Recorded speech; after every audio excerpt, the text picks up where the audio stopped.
If you're not already subscribed to this YouTube channel, go ahead and hit the subscribe button now, along with the bell icon so you can be notified whenever a new video is posted. And if you're already subscribed, check and make sure that YouTube hasn't unsubscribed you. And of course, be sure to give the video a like as well as share it on your social media. The white supremacists hate that.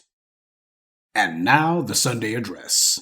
This year's Summer Games will mark the first time breaking is being introduced to the Olympics. Breaking was created back in the 1970s by young Black and Latinx partiers in the Bronx. Breaking actually comes from the way people used to dance. DJs used to play the break of a song and they would repeat it on 2 different vinyls. By extending the break, people were able to dance for a longer period of time. But like a lot of athletes, Sunny's Olympic ambitions did start at a young age. I started gymnastics because I wanted to be in the Olympics. I watched the 92 games and I told my mom I wanted to win gold as a gymnast. Sunny did gymnastics for 15 years, but gave it up after getting injured in high school. I actually started breaking in college. Sunny says after a night out, she came across people breaking on campus, and they invited her to a class. When you're not totally sober, you think everything's a good idea. And I was kind of hooked. You know, for a few years now, Brother Tariq's been advising everybody that the Olympics was going to be adding breakdancing as an event. I gotta admit, I was more than a little skeptical when I first heard the news from him. I mean, after all, is this supposed to be the Olympics or Everybody's Got Talent? But lo and behold, Brother Tariq was right. That's exactly what they did. Apparently, breakdancing is going to be an Olympic event. Not exactly sure how they're going to be grading it, but still, obviously, this is duplicitous. There's something else going on here, but a large part of it has to do with the never-ending appropriation of Black culture for the sake of empowering everyone except for Black people. Breaking being included in the Olympics is so amazing because I think it opens up a lot of opportunity to a community that hasn't historically had a lot. Now, when you hear her talking about how breakdancing being recognized by the Olympics opens up opportunities for groups who previously didn't have it, she's talking about herself personally. This is all about self-promotion. This is all about pure opportunism, nothing else. And gold medals, silver medals, bronze medals, this is all part of the game. Awards are a way of bestowing instant legitimacy on something. That's how you do it. You credentialize someone instantaneously by giving them an award, because that's what awards represent in society. It's a certification of merit. You can take some hayseed that nobody ever heard of, nobody cares about, who hasn't done anything, but then if you give them an award of some sort, you can then claim that this person is substantive and that whatever you claim they've done is genuinely valuable to society and meaningful. And you know what? The society should recognize them as valuable. That's how you can bestow legitimacy on them instantaneously, by giving them an award. Under white supremacy, this is how awards are perverted and misused. There's nothing wrong with awards in and of themselves, but when the dominant societies at work, they're not using awards as a way to recognize genuine merit. They use it as a way to promote their own power. And that's what's going on with the Olympics here. Now, for the longest time, athletics has been an arena that was the last meritocracy, more often than not. That's part of the reason why you got all of these folks in the dominant society constantly trying to add more and more quote-unquote rules to the game as a way to try to make it where Black people have the deck stacked against them, but we just keep adapting and adjusting and they can't keep up.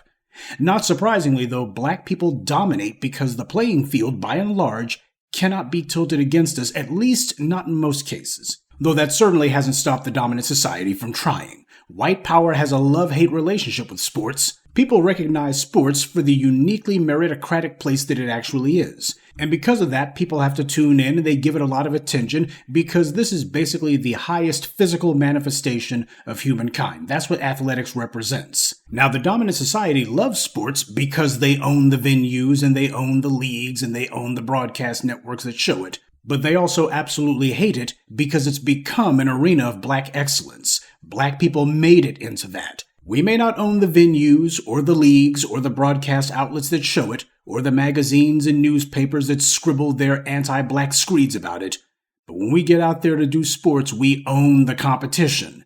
And truth be told, that's the only ownership that truly matters in the minds of the public. But since at least the days of the horse jockeys, the dominant societies decided that if they cannot beat us on the field, they'll try to whip our behinds with a pen, or rather with a camera afterwards. And that's what brings us to what we got with this news piece today. NBC, nothing but Caucasians, the loyal opposition, putting out the propaganda.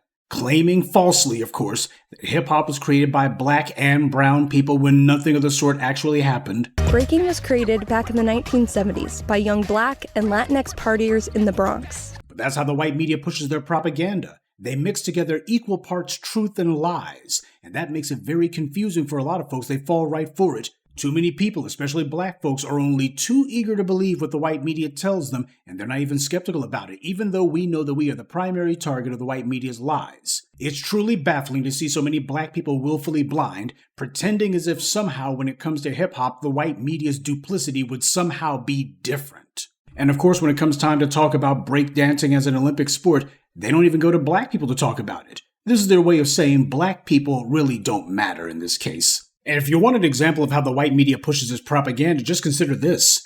NBC is calling this young woman an Olympic breaking star. A star? I've never heard of this woman. Have you? And yet that's how the white media operates. They bestow instant legitimacy, instant credentials on somebody. Why, this woman's an Olympic breaking star. And even if you're skeptical enough to ask, is that true? The reality is it's only true that the white media said it. This woman is not anyone that I've heard of. You never heard of her either. So why is the white media calling her a breaking star? It's because they want you to believe that. That way, whatever she says to you, or rather when they present her as being an authority, you're not going to question it. And for those unfamiliar with breaking, it can be broken down into several key elements. We have top rock, which is the dancing that people do up top to start their round, to kind of introduce like, hey, I'm here. Then you have footwork, and that's the dancing that you see when people's hands are on the floor and they're kind of making. In order to try to establish her as being some sort of authority as a means to try to legitimize her, they have her giving what's supposed to be some sort of little historical tidbits about hip-hop, and no doubt getting it totally wrong. I'll let the folks in the comment section go ahead and do the fact check on that one, but that's what they do here. As if this woman is so deeply steeped in this art form that she only stumbled into, probably literally, because she got drunk one night. Sunny says after a night out, she came across people breaking on campus, and they invited her to a class. When you're not like totally sober, you think everything's a good idea. And I was kind of hooked. And they're trying to present her as if somehow this woman has been there from day one. Oh, she's so well steeped in it. She knows so much about it. Clearly, this woman is a student of the art form. No, the only thing she's a student of is Wikipedia, and it shows. Now, if you were talking about, say, karate or kung fu or any other martial arts, which are also Olympic sports, by the way, they would never put a black person out there to talk about it, unless that black person was some sort of undeniable martial arts champion or something. They definitely wouldn't put a black person in front of the camera to talk about it if the martial arts had only just been introduced as an Olympic event this year. If that was the case, then they would definitely have someone from the culture that created it. An Asian person. But if some years later they decided to have a black person talk about it, it would have to be a black person who was accomplished in the martial arts. It certainly wouldn't be someone who was a gymnastics washout and then after getting drunk in college decided to try out for a couple of martial arts classes. It's insulting to have somebody who's supposed to be competing in the Olympics at breakdancing, and they're talking about it as if basically it was belly dancing or something. This is somebody who shows that they're not taking it seriously. Oh, I decided to try out for some martial arts classes because I got drunk. This is their way of slapping black people in the face and saying, see, we can steal what's yours and then we can go ahead and degrade it after the fact. That's what the whole goal is. We all know that this is not about honoring black culture. This is about trying to amplify and reinforce the efforts to appropriate black culture. Black people have been pushing back against the efforts to marginalize us from what we've created, and this is the response from the anti-black races. This is the dominant society strikes back. See, when other groups create things like the martial arts, or square dancing, or piñatas or something, those things are allowed to be proprietary to that culture, to the group who originated it. That's how it works for everyone, except us. When it comes to black people, it never works that way.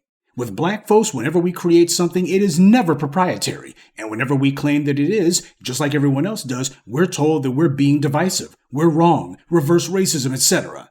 Oh, when black people create something, it's community property. It belongs to everyone.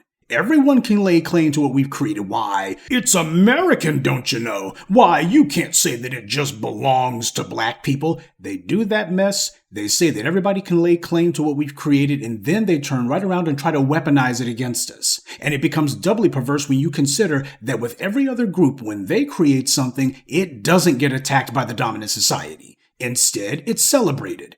It's only when black people create something, whenever black people bring something new into the world, it gets immediately attacked, maligned, demonized. It's called the cause of so many social ills. In many cases, it just gets outright banned.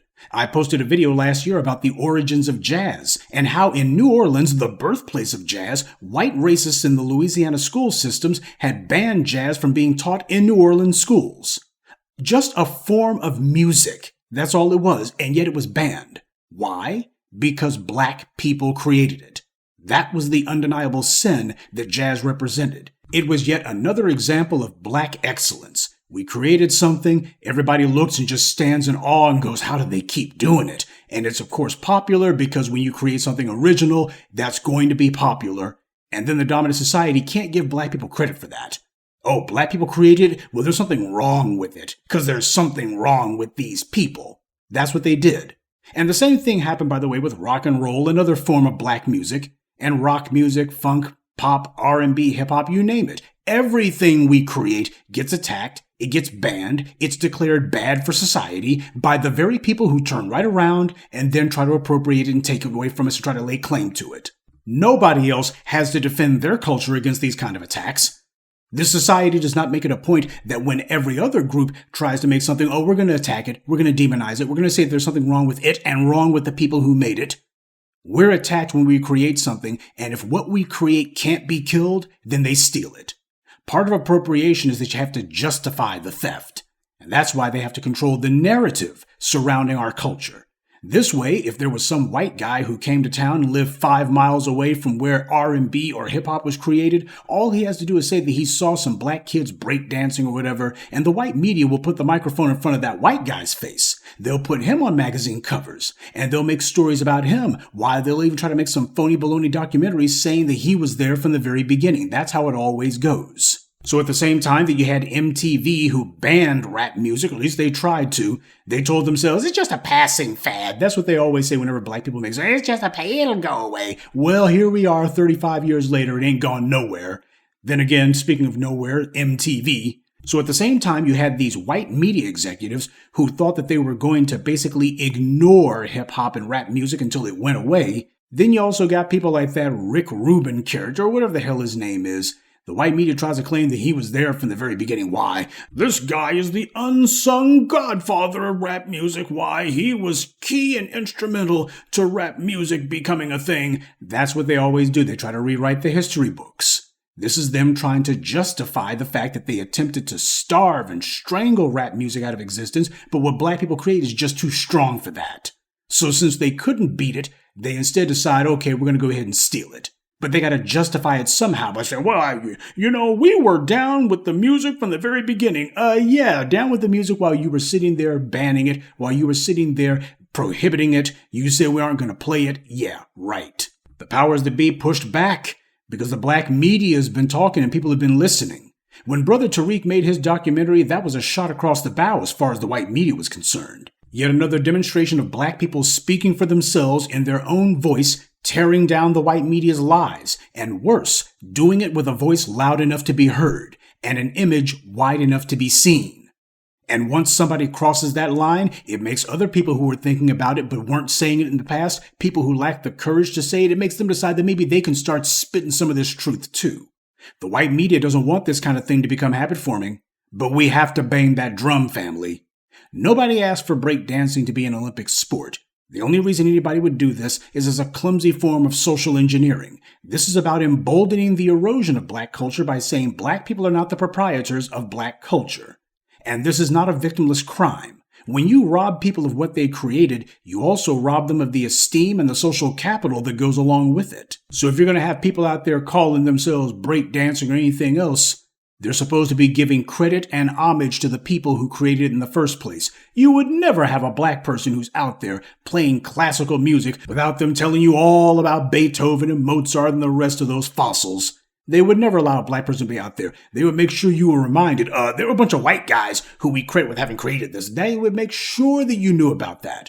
Oh, you got some black person who's calling themselves stock car racing. Well, let's make sure you show you all of these white guys first. They would make sure of that. And they would also make sure to point out, well, this person's black. With everybody else, they're just themselves. But with black people, let's make sure we remind them this is a black person. They're not really supposed to be here. Well, until this country finally discovers morality and begins to respect black people, respect what we create, and respect the unique cultural and intellectual legacy that we've created, then yeah, we're going to be saying hands off what it is that we've done, because they're not putting their hands on it for the sake of admiring it. They're putting their hands on it for the sake of trying to sneak it into their own pocket and then run off with it. And we're saying thief. Because as far as I'm concerned, no matter how many puff pieces the white media puts out there, the dominant society has only earned a gold medal for stealing. Good evening, and be one. I'd like to take a moment to mention some of our contributors: Ava Brown, Richard Allen Lovell, Frederica Moore, Mark Anderson, and Earl Gates. Salute to them, and thank you to everyone for listening, liking, and sharing this message. Black empowerment only exists because of you.